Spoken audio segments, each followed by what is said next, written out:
Hi, this is Ashley Share from ShareLove.Fund. We're going to be working from our manual, and we're going to work on Handout 4B, Meditation. This is part 6 of the manual, and we're going to talk about, we just finished talking about having a comfortable seated position, and now we're going to talk about kind of like what happens if that comfortable seated position, those 6 points of posture, we talked about the legs and arms, if that doesn't feel good, what do we do?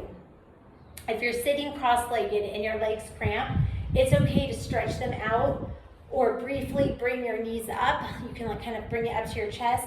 Not everyone can sit cross-legged, so it's fine to use a chair, or you can even sit on the side of your bed. You know, it's important that you're comfortable. Not everybody's body is made the same. Just make sure that you have your feet firmly planted on the ground, or if you're sitting cross-legged, that the base of you is really firmly connected with the ground. You want to feel that connection. This is all about presence and feeling present. And you want to make sure your back is straight. Don't slouch. Take it seriously. Like, this is your life. So show up and treat yourself like a queen and have your back straight. Lying down is also an option. You might fall asleep if you get very relaxed, and that's okay, but there's more benefits when you're present. This is really about being present. And if you do fall asleep when you're laying down, that's okay too. Just enjoy your rest. Every day is a new day, and maybe your body needed that rest, and maybe that is a tool for you to help you fall asleep. Overall, awareness of the body provides a very helpful foundation for you from head to toe. Cultivating awareness of all the internal and external physical sensations that make up your experience of being alive.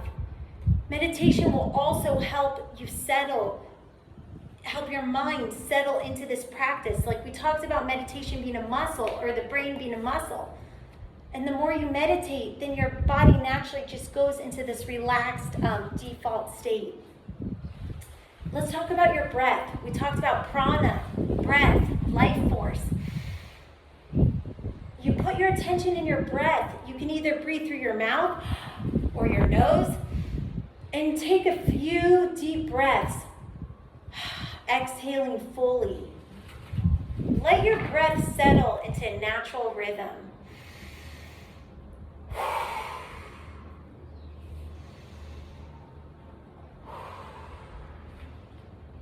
Sit still and keep your focus on your breath. When your attention wanders, bring it back to the breath again and again and again. Don't get mad if your thoughts take you other places. Don't fight it, but just bring it back to the breath. You can say, right now, I'm going to listen to my breath.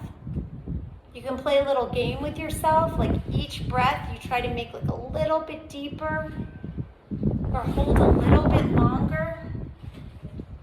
You might bring your attention back to your breath 1,000 times. Every second you might realize, oh, my mind wandered. And that's the practice of meditation. And guess what? It's a practice. It's not a perfect. It's a practice. And you just constantly can bring your mind back to the peace and simplicity of the present moment, of your present breath, over and over again. Why put your attention on your breath? Because the breath is a portable tool. Nobody can take your breath away from you, and you've got your breath your whole life. And so you own that. You own that breath. So let's figure out how to use it. You always have your breath with you. You can focus on your breath at any time, in any situation, even if someone's talking to you. There's no rule saying you can't breathe when someone's talking to you. In fact, you have to breathe. We all have to breathe all the time. So you can always, anytime, anywhere, bring your attention back to your breath. and it'll calm you. You can use your breath to calm yourself. By practicing a sitting meditation in a more focused, formal way, you'll remember to use the breath as a tool whenever you need to calm down in any situation. When you practice meditation formally, like every day you pick a time to meditate, then it's so easy to just go back to focus on your breath. So like in the heat of the moment, when someone says something and you get so mad and you want to react, in that heat of the moment, you can just stop and breathe, because that stopping and breathing will come naturally, like a good habit that you're building because you do the practice meditation. So that's how that works. Like when you practice meditation, it becomes like a new default tool. And then that can keep you from acting impulsive. Because whenever we make decisions that are impulsive, it leads us on the road of unhappiness. And you don't have to take my word for it. You can think about your own situations and make your own decisions about that. And let me tell you something else. There are no secrets. Like when something works, people talk about it and it's obvious. And when something doesn't work, then it's not so clear. So you know what? Don't take my word for anything. Just these are some ideas and some tools. And you do what works for you. And you see how impulsivity works out for people. Like if you take a day and you just observe everybody around you and you see people who act impulsively, who blurt out something without thinking, and you see how that worked out for them, you can make your own ideas about whether it's better to just impulsively react or whether it's better to breathe, pause, and make a response, and to meditate, and to make space in your head, and make space for the things around, and relax those muscles so we don't react. You know, you can see what serves you, and then by all means, go and do what serves you. When we put our attention into labeling thoughts, when our mind is racing with thoughts and you notice that your mind is focused on this emotion or sensation, you can just simply return to your breath and continue putting your attention on your breath.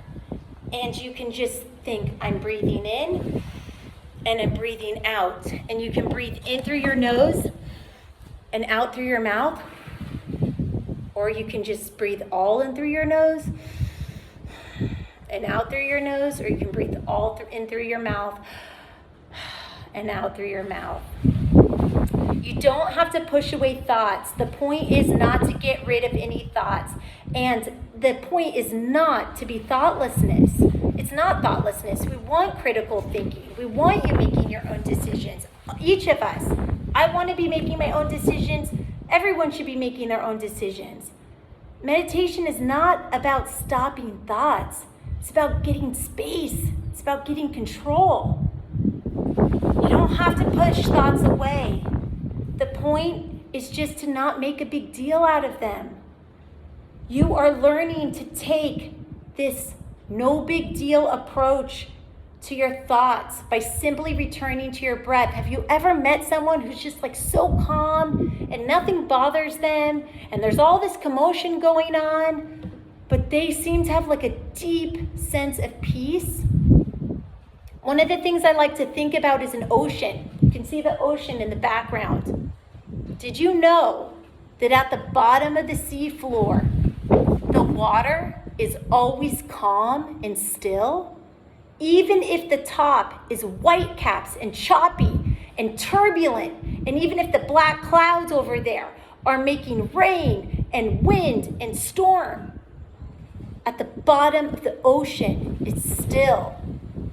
It is possible for us, all of us, to feel stillness and calmness deep within our body, even if there's a whole bunch of commotion going around all around us. Does that make sense?